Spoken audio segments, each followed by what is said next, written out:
토끼 같은 하나뿐인 딸이 원하는 삶을 살 수 있기를 바라는 마음으로 제가 직접 경험한 끌어당김을 분석하고 정리해왔습니다. 채널을 시작한 지 1년이 좀 넘었는데 이제는 아빠인 제가 직접 목표를 이루는 모습을 보여주려고 사업을 시작했습니다. 그 과정에서 생각하지 못한 일이 벌어졌습니다. 어떤 사업이냐면 그 전에 이 얘기부터 해야겠네요. 여러 사업에 도전하면서 깨달은 게 있는데 40대가 넘으면 완전 새로운 분야에 뛰어들기보다 자신의 강점을 살려야 한다는 겁니다. 돈이 된다는 말에 네이버 쇼핑몰, 구매대행 여러가지 소도매업을 했었는데요. 겉보기엔 쉬워 보이고 다른 사람들은 잘만해 보이던데 막상 해보니까 생각했던 것보다 더 많은 지식과 경험이 필요하고 직장만 다니다가 장사를 한다는 게 하나같이 어렵기만 하고 뭘 해야 하는지조차 모르겠더라고요. 근데 알고 보니 성공한 사람들은 예전부터 경험이 있던 사람들이었고 또 간혹 젊고 빠릿빠릿한 사람들이 성공을 하지 저같이 아는 것도 없고 체력적으로 좀 딸리는 40대에겐 출발선부터 불리하다는 걸 알게 된 겁니다. 그렇게 여러 번 실패하고 나서야 내가 유리한 분야를 찾아야겠구나 라는 결론을 내리게 됐습니다. 나이 들수록 생전 모르는 분야보다 지금까지 쌓아온 지식을 활용해야 한다는 거죠.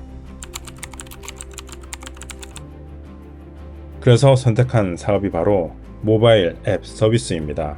회사 다니면서 앱을 만들겠다는 생각은 사실 단 한 번도 해본 적이 없는데요. 대학 졸업하고 쭉 소프트웨어 개발 일을 해봤으니까 이 지식을 조금이라도 활용할 수 있고 또 많은 사람들에게 영향을 줄 수 있는 게 모바일 앱이었습니다. 그런데 여기서 말로 설명하기 어려운 신기한 일이 벌어집니다. 제가 30년 전에 일기를 쓴 게 있는데요. 그때는 막 20대를 앞두고 있던 시점이라 앞으로 어떻게 살아가야 할지 그 고민을 참 많이 할 때였습니다. 그때 쓴 일기 중에 이런 내용이 있는데요.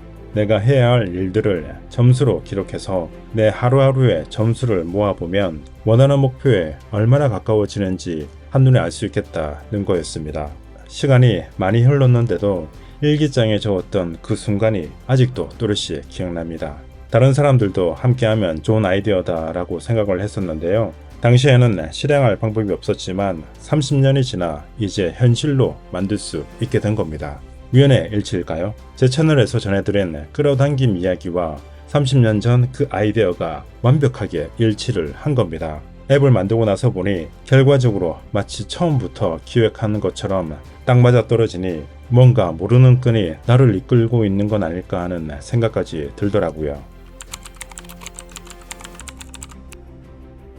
제가 만든 앱은 사람들이 원하는 목표를 이룰 수 있도록 돕는 겁니다. 간단히 말해서 목표를 세우고 단계별로 실행하는 데 도움을 줍니다. 이전 영상에서 목표를 탑다운 방식으로 할 일을 나누어서 한 단계씩 실행하다 보면 원하는 것에 가까워질 수 있다고 말씀드렸는데 그 방식이 그대로 이 앱에 적용된 겁니다.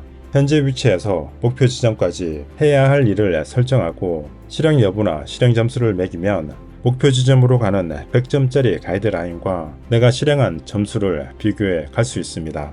여기서 이 앱의 가장 큰 장점이 나오는데요. 다른 앱들이 단순하게 할 일을 관리하는 데 그친다면 제가 만든 앱은 사용자의 삶 전체를 점수로 보여줍니다. 보통 내 목표가 하나만 있는 게 아니잖아요. 살 빼기, 영어 공부, 시험 준비, 사업 등 이런 여러가지 목표의 실행 점수들이 모여서 내 삶의 점수가 되어 하루하루가 기록됩니다. 계획하고 설정한 목표뿐만이 아니라 종합한 나의 실행 점수도 보여줍니다. 꼭 목표만이 아니라 다양하게 사용할 수도 있습니다. 예를 들어 예전 바이오리듬 그래프처럼 내 기분을 기록해서 월별, 계절별, 이렇게 기간별로 내 컨디션을 그래프로 한눈에 확인해 볼 수 있는 거죠. 그날 느낀 감정과 감사한 일이나 이벤트 등을 기록하는 일기장 기능도 있습니다. 앱 개발은 6개월이 걸렸습니다. 디자인을 모르면 아무것도 안 되겠다 싶어 앱 디자인을 공부하는데 한 달, UI UX를 기획하는데 2달, 이렇게 전체 개발 중에 반 이상을 디자인을 준비하는데 시간을 보냈습니다. 그래서 이전에 만든 이벤트 팝과는 달리 완성도를 높이기 위해 많은 노력을 기울였습니다. 앱 이름이 타임 어트랙트인데요. 이 앱의 아이콘이 어떻게 만들어졌는지 잠깐 말씀드리면요. 여러분도 경험해 보셨을 텐데 평소에는 전혀 보이지 않다가 관심이 생기면 갑자기 눈에 들어오는 것들이 있잖아요. 새 차를 사면 길에서 같은 차종이 자주 보이는 그런 현상 말이죠. 앱 아이콘을 어떻게 만들어야 되나 그런 고민을 할 때 딸이 미술 시간에 그려온 그림이 눈에 들어왔습니다. 이 그림인데요. 평소 같으면 그냥 잘 그렸네 하고 넘어갔을 텐데요. 아이콘 고민을 하고 있으니 그 그림이 완전히 다르게 보이더라고요. 마치 메비우스 띠처럼 과거, 현재, 미래의 경계가 사라진 그런 모습을 표현하면 되겠다는 생각이 번개처럼 스쳤습니다. 피그마로 우선 똑같이 만들어 봤습니다. 조금씩 바꾸어 가보다가 3개의 원을 추가해서 과거, 현재, 미래를 나타내어 결국 시간은 과거에서 현재로 흐르는 것이 아니라 미래에서 현재로 펼쳐진다는 그 의미를 담은 디자인을 이렇게 완성했습니다.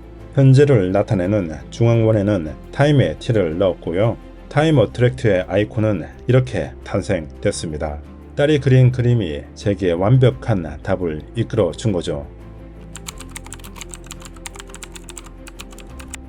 30년 전 고3 때 취업한 LG 반도체 기숙사 방에서 일기를 쓰며 적어둔 아이디어가 이렇게 현실이 되어 실제 존재하게 되었습니다. 1년 전 채널을 시작할 때는 몰랐지만 돌이켜보니 제가 이 유튜브에서 전해드린 내용이 결국 이 앱을 향해 흘러가고 있었던 것 같습니다. 앱을 다운받아 어떤 앱인지 한번 확인해 보시면 좋을 것 같습니다. 링크를 댓글창에 남겨놓겠습니다. 혹시 더 좋은 아이디어가 있으시면 알려주시면 감사하겠습니다. 감사합니다.